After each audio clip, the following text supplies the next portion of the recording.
இருந்து புரட்டாசி ஆரம்பிக்குது. இன்னும் ஒரு மாசத்துக்கு வீட்டுல சாம்பார் தான். அதெல்லாம் முடியும். ஒண்ணுமே பண்ண முடியாதுமா.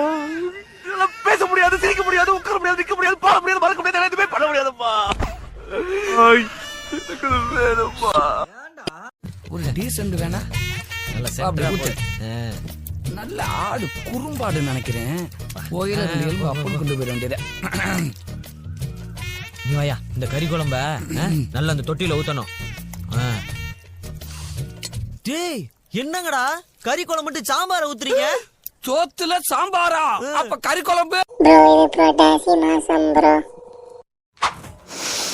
இன்னைக்கு என்ன சிக்கனா மட்டனா? இந்தாப்பா உனக்கு பிடிச்ச சாம்பாரும் மிச்சரும். சாம்பாரும் மிச்சருமா? அப்ப இன்னைக்கு பிரியாணி இல்லையா? அதான் கொஞ்ச நாளைக்கு இல்லடா. ஏன்? கொஞ்சம் அங்கே பார்.